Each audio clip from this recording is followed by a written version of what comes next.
Olá, começamos o programa dessa semana falando que nesta segunda-feira, dia 12, a Igreja de Belém inicia a programação em preparação ao 17º Congresso Eucarístico Nacional, que acontecerá aqui na capital paraense em 2016. A abertura oficial desse ano eucarístico será às 19 horas com uma missa solene na Catedral presidida por Dom Alberto Taveira. Os preparativos iniciaram há cerca de 2 anos para o Congresso, com programação teológica e formativa aos envolvidos. A missa de abertura do ano eucarístico será transmitida ao vivo pela TV Nazaré.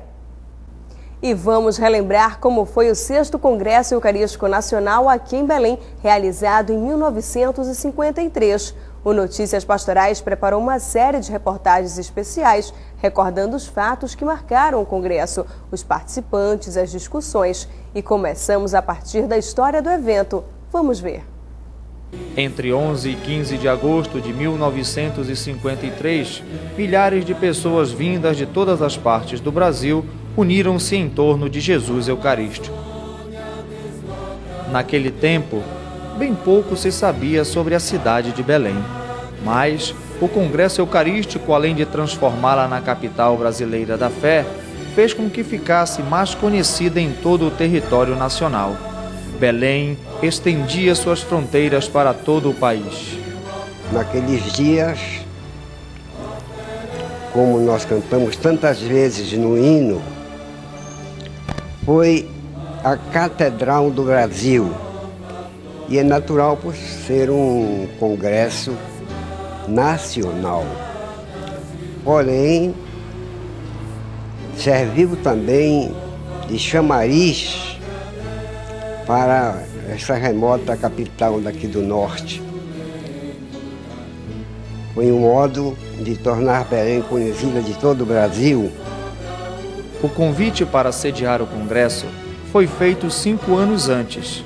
Mesmo assim, o então arcebispo de Belém, Dom Mário de Miranda Vilas Boas, receou aceitá-lo. A cidade não tinha recursos financeiros e nenhuma infraestrutura adequada para suportar um evento desse porte.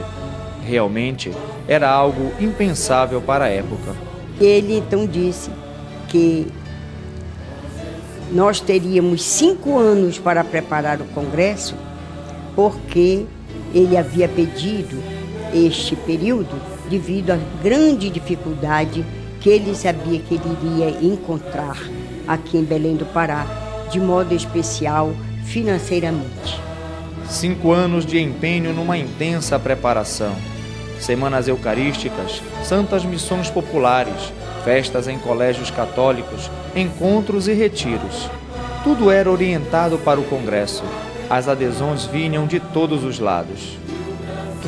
Primeira preparação espiritual foi semana de missa em cada paróquia.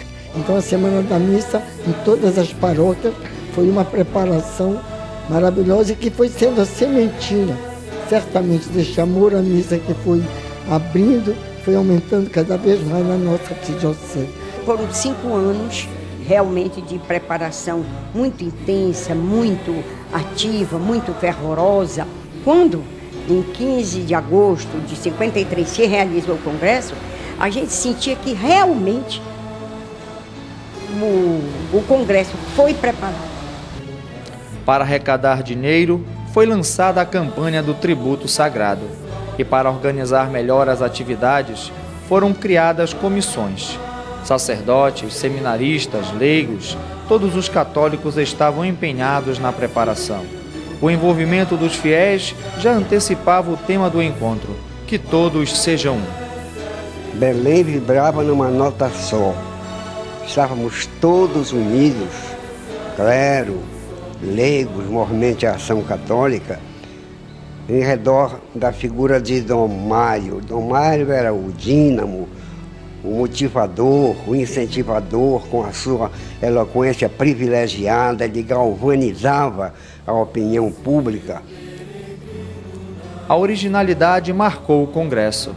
Objetos, paramentos, símbolos e lembranças exibiam a exuberância da região amazônica e da capital paraense.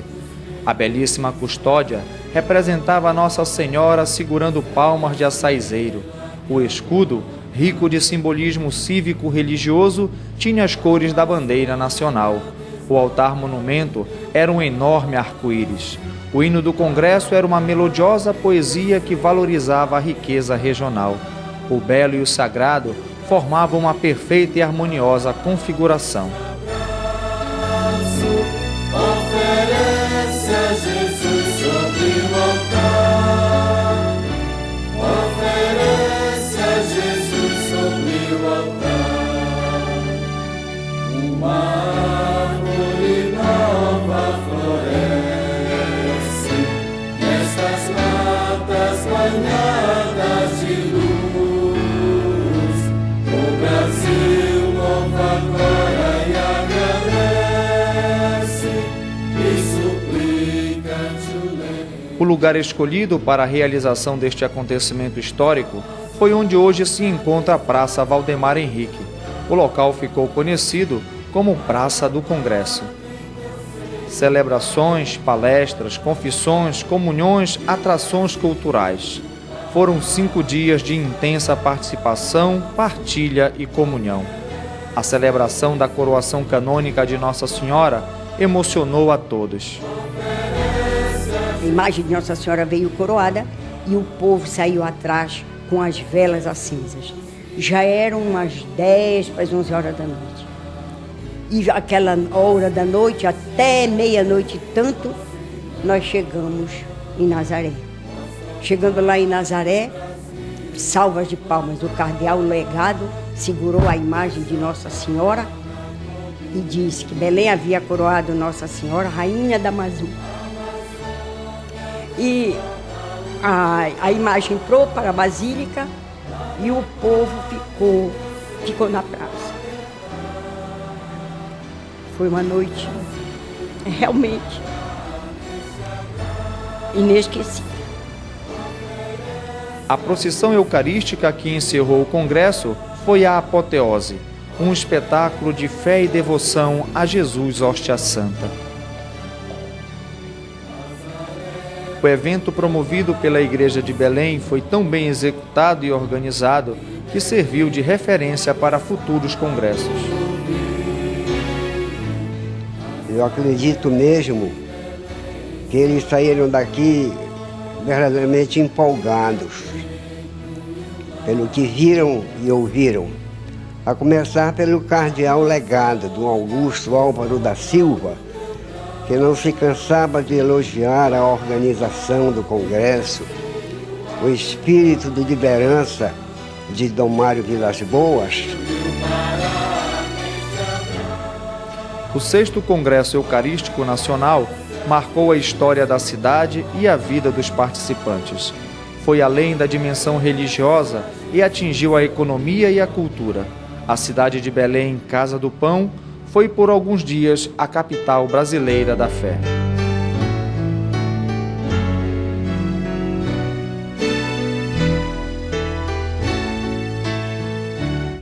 Neste mês de janeiro é período de homenagear São Sebastião e no município de Santa Bárbara, aqui na região metropolitana de Belém, ele é o padroeiro da paróquia de Santa Bárbara. O padre Abraão Pinto está aqui para a gente para explicar esse detalhe. Padre Abraão, as pessoas não devem entender por que Santa Bárbara e São Sebastião. Primeiro, a gente festeja os 2 santos. Na primeira semana de dezembro, festejamos Santa Bárbara, que é também padroeira da cidade, devido ter seu nome. E São Sebastião é o padroeiro devido num período, lá no começo da povoação, houve uma peste naquela região por ali, e o pessoal se apegou a São Sebastião, visto que ele é o padroeiro, o protetor das pestes, quer dizer, pedir para ele para que estas coisas não aconteçam, das guerras, das calamidades. Então o povo se apegou a ele e foi atendido. Então a partir desse momento, padroeiro se tornou São Sebastião. Então a gente tem as 2 festas, Santa Bárbara e São Sebastião. Isso. E agora em janeiro, vocês estão em plena festividade aí de São Sebastião. A festa já inicia a partir desse dia 15? Começa dia 15, com as confissões em geral. No outro dia temos o encerramento das peregrinações. No sábado temos o levantamento do mastro, começando às 16 horas, com o mastro percorrendo as ruas da cidade. À noite temos a missa e, ao mesmo tempo, logo a trasladação da imagem para a Capela de Santa Bárbara, de onde no outro dia, após a missa, que acontecerá às 7h30, sairá a procissão pelas ruas da cidade, pedindo a São Sebastião que abençoe as nossas famílias e proteja aquele nosso povo.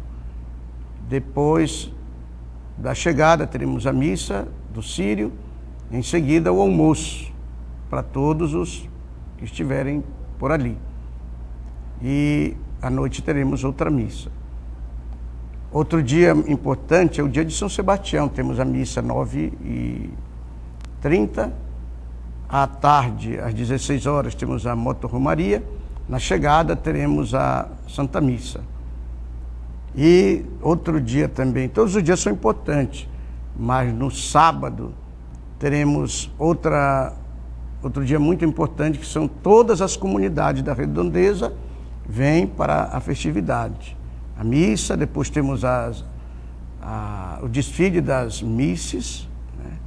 E no domingo é um dia de encerramento, 7h30 missa, depois os batizados, à tarde às 2 horas brincadeira com as crianças, depois teremos o derrubamento do mastro e encerramento com uma missa às 19h30. Agora, Padre Abraão, essa festividade é especial. O senhor está há cerca de 7 anos na paróquia, mas é a sua última festividade. A paróquia recebe um novo pároco agora em janeiro. Como é que é o sentimento para o senhor? Para mim, é o sentimento do dever cumprido, né? Aquilo que estava ao meu alcance foi feito com a colaboração de muita gente. Coordenadores de pastoral, das comunidades, catequistas, os missionários. Inclusive chegaram os missionários da comunidade Doce Mãe de Deus também, que nos ajudam. Temos a secretária, que é muito importante na paróquia para nós. Ela não funciona só como secretária, mas eu costumo dizer que é um pau para toda a obra ali, que está sempre nos ajudando, nos auxiliando em tudo. E depois, para mim, como eu cumpri esta tarefa, 7 anos e 10 meses, vindo substituir o padre Tadeu, que foi o primeiro pároco. Mas antes, esta era uma comunidade da paróquia de Nossa Senhora do Carmo, atendida pelos padres dali. Depois veio o padre Pedro Bodei, a quem nós devemos muito, pela construção da igreja que nós temos belíssima, e nós fizemos alguns ajustes ali que precisava, piso, tem uma sala que foi construída e muitas coisas foram construídas, o salão do lado. Nesse período foram construídas bastante capelas nas comunidades, tem inclusive 3 que precisa ser acabada.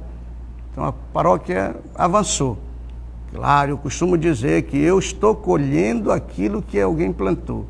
Os primeiros padres que vieram, Padre José, Padre Hélio e outros padres, Padre Tadeu também, que colaborou muito ali, e eu cumpri minha missão, e vai o Padre Edinaldo, e já foi lá, conheceu a paróquia, e eu gostei dele ter dito, foi amor à primeira vista. Eu fico muito feliz da paróquia estar recebendo um padre que vai dar prosseguimento, com certeza, nos trabalhos que ali foram feitos. Tá certo. Obrigada, Padre Abraão, pela sua presença aqui no Notícias Pastorais. A gente aproveita para deixar o convite a todos que queiram participar da festividade de homenagem a São Sebastião. É no município de Santa Bárbara, inicia no dia 15 e segue até o dia 25 agora de janeiro. O Notícias Pastorais agora vai para um breve apoio cultural e a gente volta já. As missas, encontros e confissões na Basílica Santuário voltam à normalidade esta semana. Durante 2 semanas, o santuário esteve com uma programação especial de fim de ano. A principal mudança foi a adoração da juventude, que estava sendo realizada às terças-feiras. Porém, agora a adoração com o padre Jefferson Silva volta para as quartas-feiras, a partir das 7h30 da noite. A adoração é transmitida ao vivo pela TV Nazaré. E voltamos com notícias do Vaticano. Durante o Ângelus de domingo, o Papa Francisco nomeou 15 novos cardeais. Eles foram selecionados de 14 países, incluindo Tonga, Nova Zelândia, Cabo Verde e Birmânia, o que reflete a diversidade da Igreja e seu crescimento em regiões como a Ásia e a África. No primeiro domingo do ano, o anúncio. O Colégio Cardinalício ganha mais 15 cardeais com direito a voto em um eventual conclave, além de 5 eméritos que receberão o título pelo testemunho de amor a Cristo e ao povo de Deus. Os nomes dos bispos que serão criados cardeais foram lidos no final da oração do Ângelus pelo Papa Francisco. Os futuros colaboradores estreitos do Papa são de 14 países diferentes, 5 da Europa, 3 da Ásia, 3 da América, 2 da África e 2 da Oceania, nenhum brasileiro. Sobre a escolha dos novos cardeais, o diretor da sala de imprensa da Santa Sé, padre Federico Lombardi, afirmou que o Papa Francisco usou o critério da universalidade. Disse ainda que o Santo Padre manteve o olhar para as periferias existenciais, criando cardeais para regiões que antes não tinham representantes no Colégio Cardinalício, como é o caso dos países Tonga, na Oceania, Cabo Verde, na África, e Mianmar, na Ásia, que terão pela primeira vez um cardeal. Francisco escolheu também um arcebispo de uma região mexicana conturbada pela violência, o que manifesta, como ele mesmo afirmou durante o anúncio dos novos nomes, a indissociável ligação entre a Igreja de Roma e as igrejas particulares. Atualmente, há 110 cardeais eleitores, dos quais 52 são da Europa, 33 da América, 13 da África, 11 da Ásia e 1 da Oceania. Após o consistório de 14 de fevereiro, serão 125 com direito a voto. Antes do anúncio, o Papa falou sobre a paz. Lembrou que há poucos dias começou o novo ano, celebrando a festa da Mãe de Deus e a Jornada Mundial da Paz com o tema Já não escravos, mas irmãos. Afirmou ter o desejo de que a exploração do homem pelo homem seja superada, pois trata-se de uma chaga social que impede o respeito, a justiça e a caridade.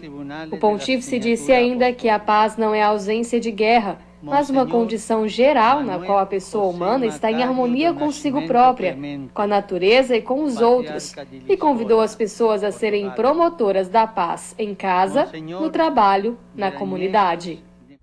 E falando no Papa Francisco, a partir do próximo dia 15, as Filipinas vão receber a visita do Santo Padre.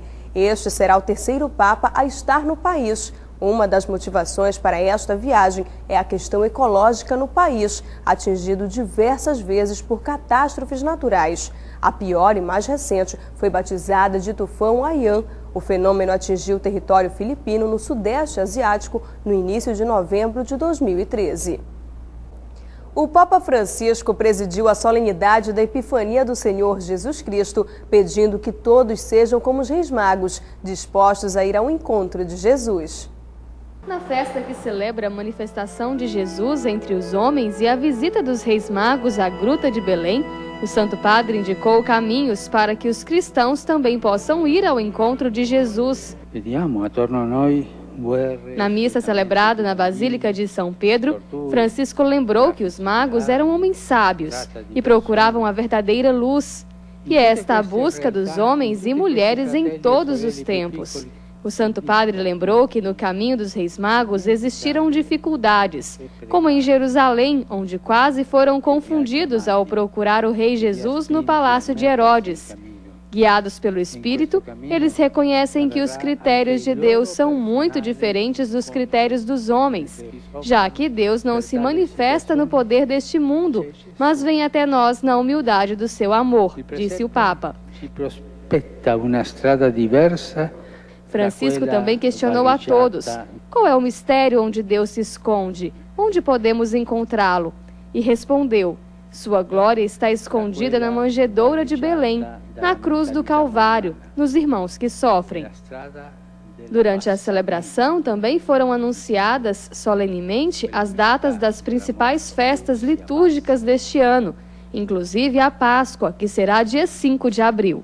Após a missa, o Papa Francisco rezou a oração do Ângelus. Durante a meditação, disse que a estrela que nos leva pelo caminho certo é a palavra de Deus e pediu que os cristãos a leia e a medite todos os dias. Francisco também desejou boas festas aos católicos e ortodoxos do Oriente Médio que celebram amanhã a festa de Natal.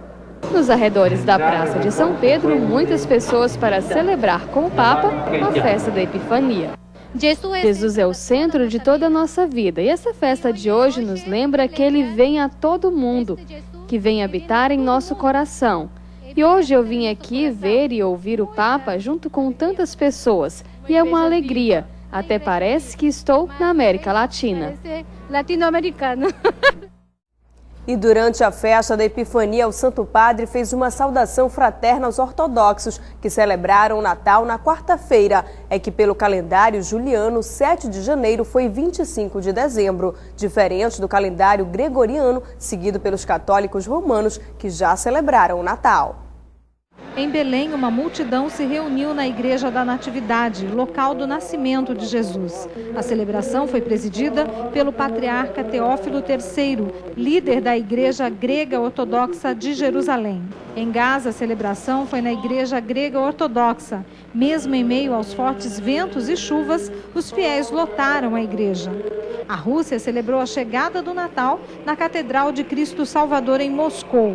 O chefe da Igreja Ortodoxa Russa, patriarca Kirill, pediu aos russos que os momentos difíceis fortaleçam a fé em Deus. O presidente Vladimir Putin, rodeado por crianças, rezou na igreja construída recentemente para os Jogos Olímpicos de Inverno em Sochi.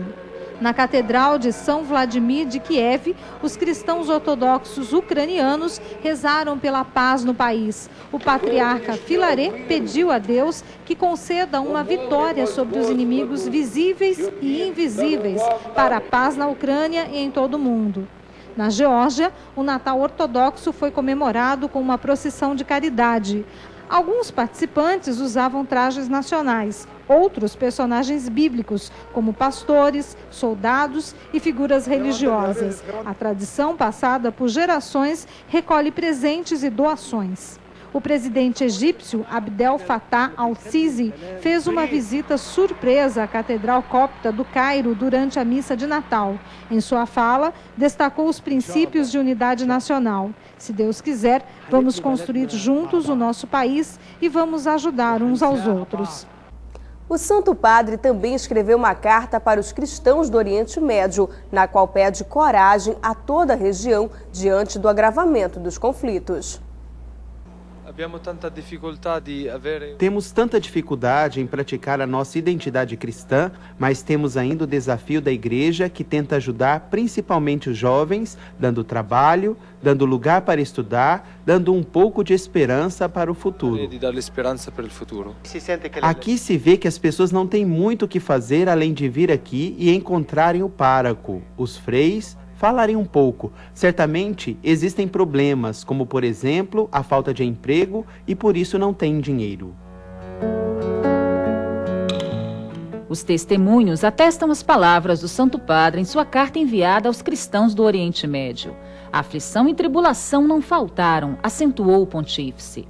Constantes conflitos e o surgimento de novos grupos terroristas fez com que o mundo voltasse ainda mais o olhar para a região no ano que passou. Hoje o mundo árabe conta com aproximadamente 12 milhões de cristãos. Estes são herdeiros de um precioso patrimônio cultural, artístico e teológico.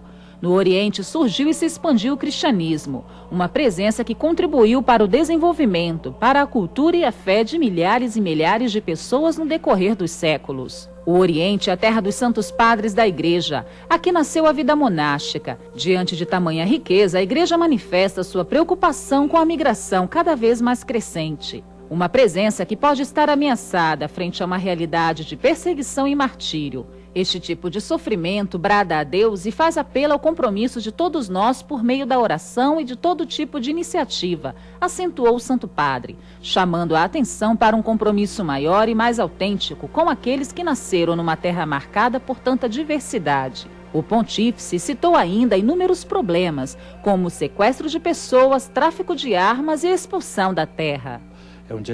É sem dúvida um gesto de encorajamento, de aproximação à pequena, mas importante minoria cristã no Oriente.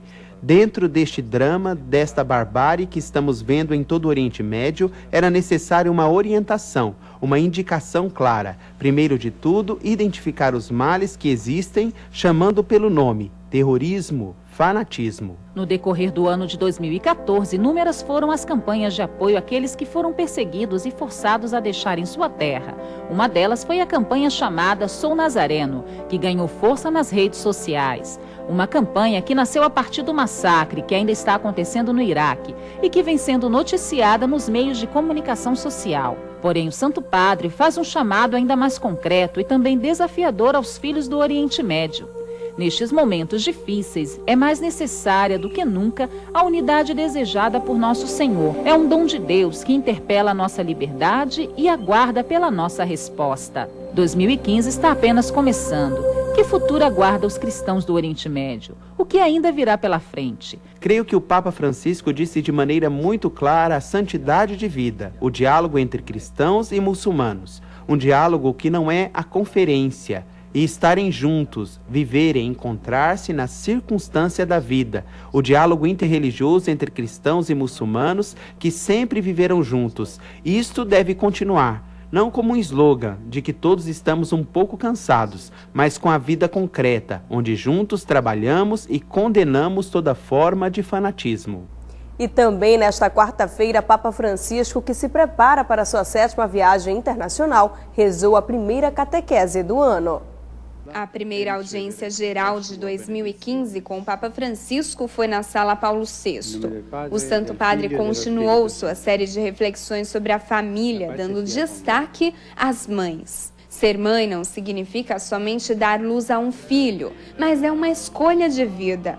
A escolha de vida de uma mãe é a escolha de dar a vida, e isso é grande e belo. Uma sociedade sem mãe é uma sociedade desumana, porque elas sabem testemunhar sempre a ternura, a dedicação e a força moral. Falando da igreja, ressaltou que não somos órfãos, somos filhos da igreja, de Nossa Senhora e de nossas mães. Francisco destacou a figura de Oscar Romero, que falava do martírio materno, que acontece no dever, na oração e no silêncio da vida cotidiana de uma mãe. Ao final da catequese, o Papa lembrou os 70 anos da libertação do campo de concentração de Auschwitz, dirigindo uma saudação especial aos sobreviventes vindos da Polônia e da Alemanha. Também se dirigiu a uma delegação de líderes muçulmanos franceses, destacando o empenho que estes têm para com o diálogo interreligioso. Nesta segunda-feira, o Papa Francisco parte para sua primeira viagem de 2015. É a segunda vez que visita o continente asiático. Vai ao Sri Lanka e às Filipinas. Os detalhes dessa missão apostólica foram apresentados nesta manhã na sala de imprensa da Santa Sé. Papa Francisco visita o Sri Lanka especialmente para prosseguir seu empenho no que diz respeito ao diálogo interreligioso e para levar uma mensagem de paz e de reconciliação ao país, que por 30 anos sofreu com uma forte guerra civil. Outro ponto alto da viagem é a canonização de Padre Giuseppe Vaz. Nas Filipinas, será especialmente sinal de conforto e de esperança para um povo que ainda sofre as consequências do tufão Haiyan, que há um ano deixou mais de 8 mil mortos, envolveu 15 milhões de pessoas e destruiu 500 mil casas. Pessoas que sofreram muito, mas ao mesmo tempo têm tanta esperança. Por exemplo, aqueles que sofreram com os terremotos. Depois de uns meses, chegou o tufão. Os que sofreram com os terremotos estão ajudando as vítimas do tufão. Os filipinos se ajudam mutuamente, com alegria e esperança.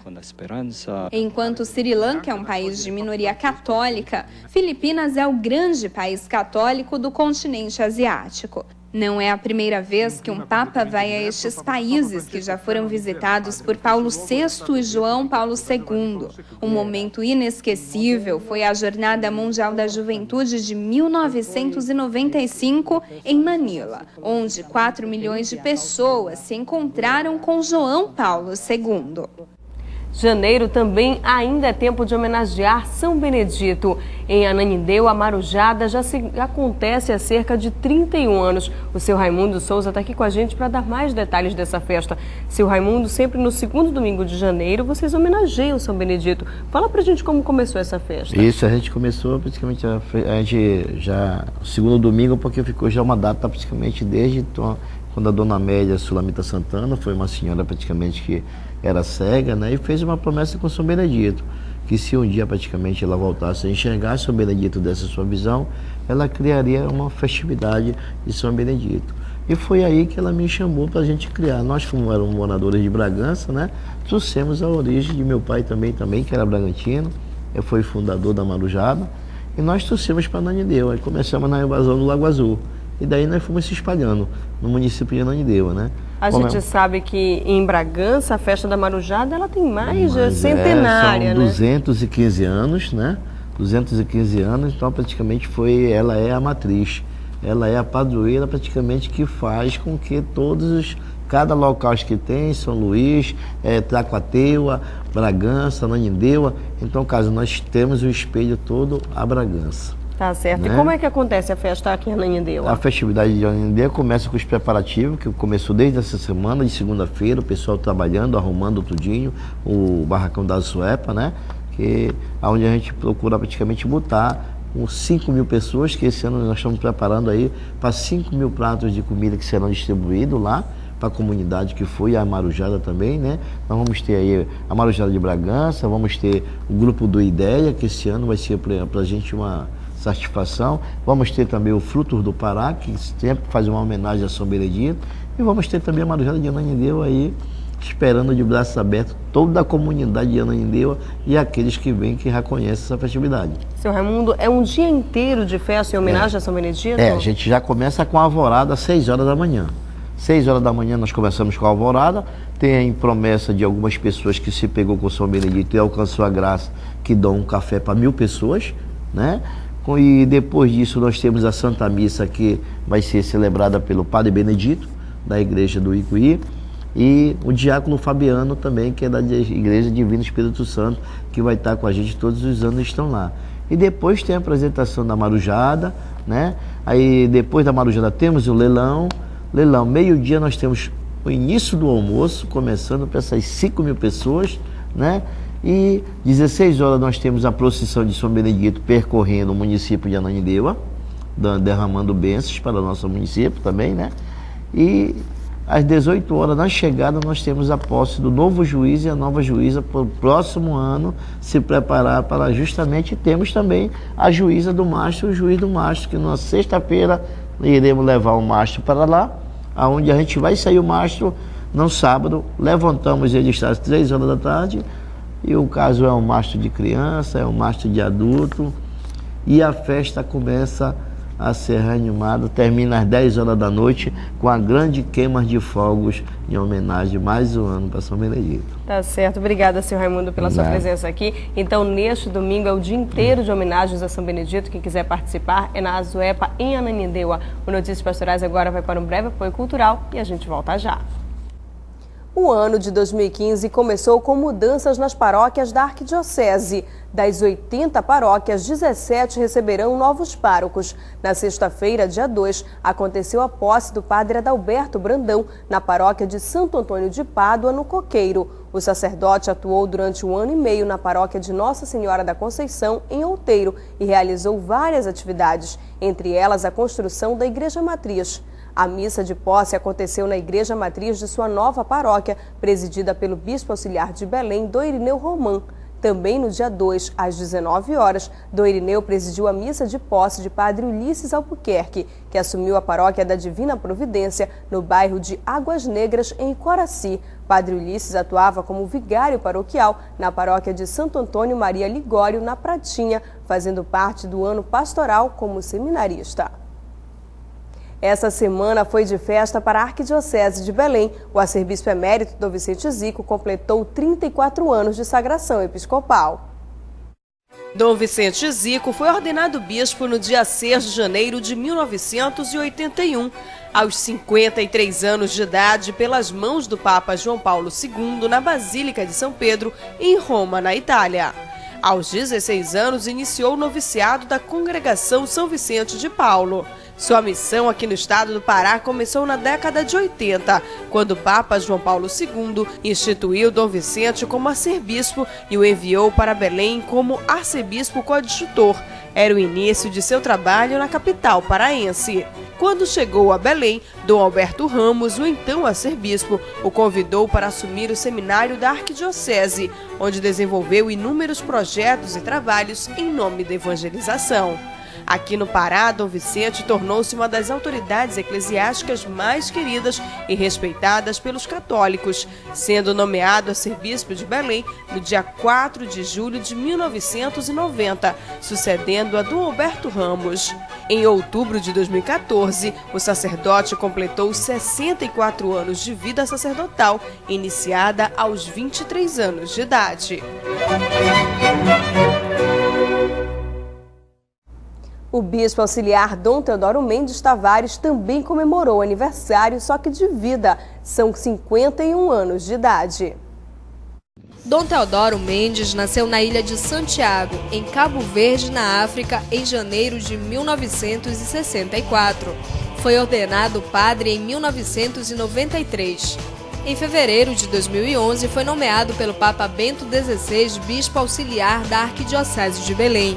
Ele é o primeiro sacerdote africano nomeado bispo no Brasil. Um homem simples, de sorriso aberto e acolhedor. Assim, Dom Teodoro foi assumindo grandes compromissos e sua agenda descreve um extenso trabalho na arquidiocese.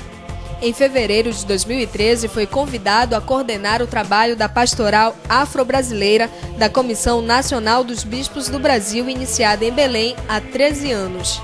Atua na Pastoral das Ilhas, evangelizando em mais de 40 ilhas pertencentes a Belém. Um trabalho reconhecido dentro da capital do estado. Em setembro de 2014, recebeu a medalha de comendador pelo Tribunal do Trabalho da 8ª Região. Em dezembro do mesmo ano, foi nomeado como personalidade do Pará, ainda pelo trabalho nas ilhas.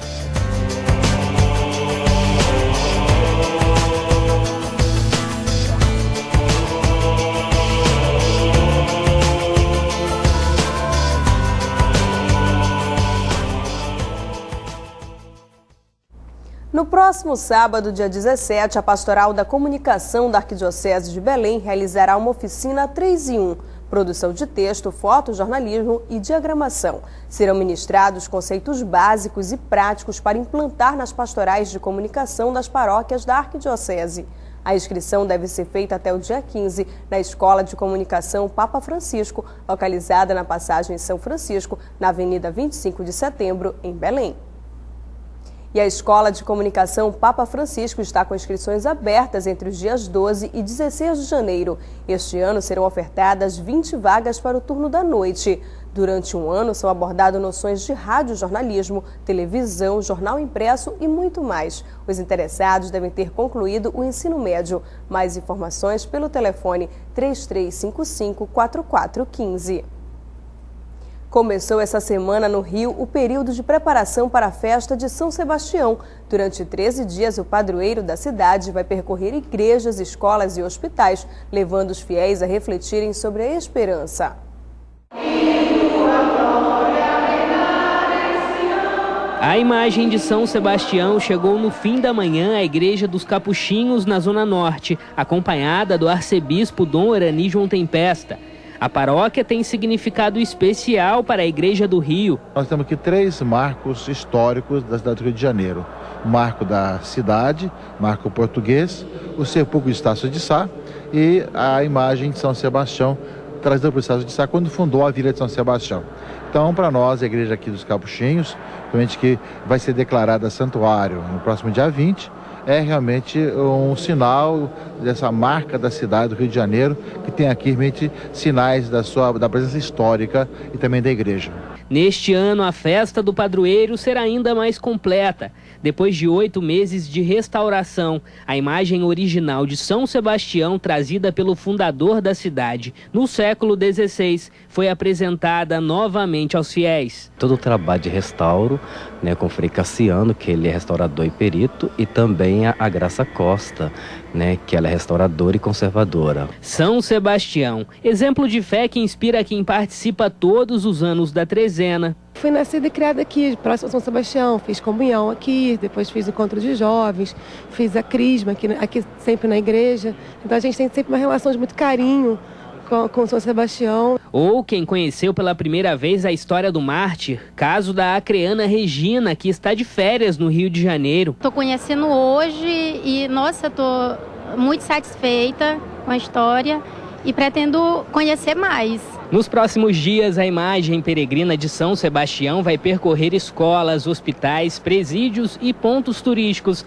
levando os fiéis a refletirem sobre a esperança, o tema da trezena deste ano. A igreja que anuncia esperança no meio do mundo cansado, desanimado, e começamos justamente com São Sebastião, que é um exemplo, um testemunho de esperança para todos nós. Na paróquia de São João Batista e Nossa Senhora das Graças, em Coraci, o clima é de festa. A igreja comemora nesta segunda-feira 80 anos de existência. Para comemorar, haverá missa em ação de graças presidida pelo pároco, Padre Agostinho Cruz. Neste domingo, dia 11, às 18 horas, acontecerá uma procissão saindo da paróquia rumo à Capela de São Sebastião, onde será realizada uma missa campal após a chegada da procissão. Na nossa série de reportagens especiais sobre as paróquias de Belém, vamos acompanhar agora um pouco da realidade da paróquia de São Raimundo Nonato, que este ano foi escolhida para a saída da Romaria da Juventude. O padroeiro é São Raimundo Nonato, um santo espanhol que nasceu no século XIII e lutou contra a escravidão. São Raimundo era um dos padres da congregação dos mercedários, que trabalhou na África. O trabalho dele era, sobretudo, tentando libertar os cristãos que se tornavam escravos.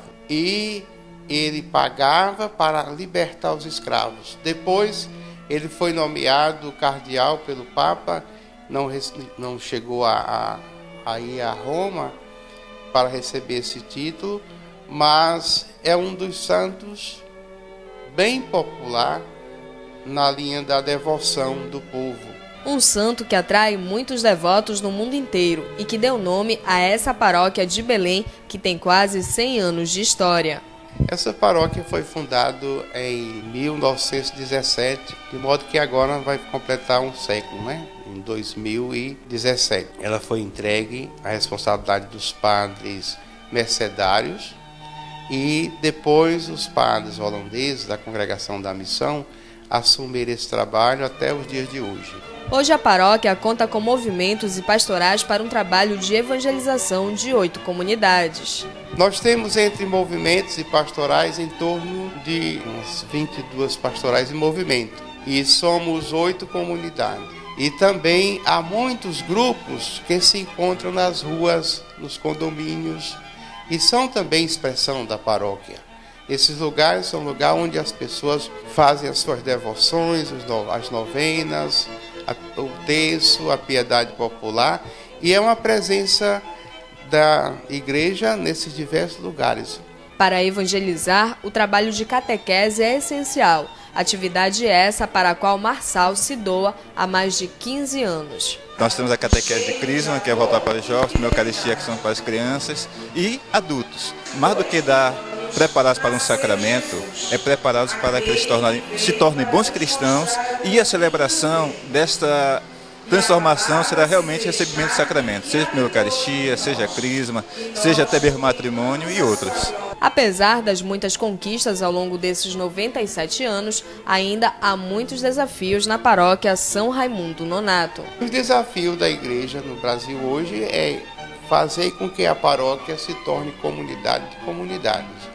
Uma rede de comunidade onde tem a sua própria organização, fazer com que a paróquia se torne, que a catequese seja uma catequese na perspectiva do catecumenato, sem voltar ao passado, mas inserir as pessoas no catecumenato para que de fato sejam evangelizados naquele processo de catequese e que não se receba a catequese só para receber o sacramento da Eucaristia, da Crisma, mas para ser discípulo e missionário de Cristo.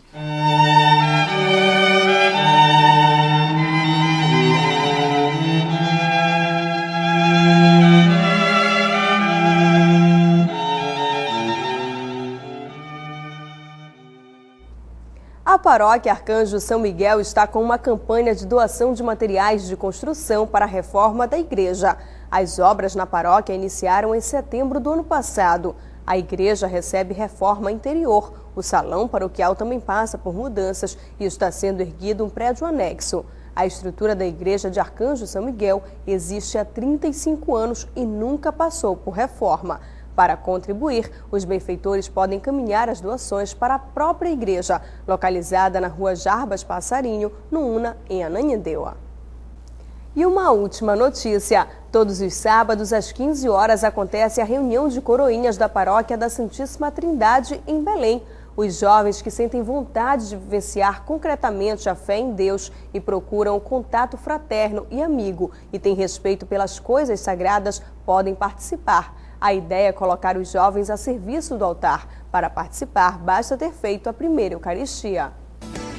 E chegamos ao final de mais um programa. Se você quiser acompanhar as reportagens exibidas aqui no Notícias Pastorais, você pode acessar o portal Nazaré, www.fundacionazaré.com.br. Para divulgar sua paróquia, sua festividade ou seu evento, entre em contato com a nossa central de relacionamento através do 4006-9211.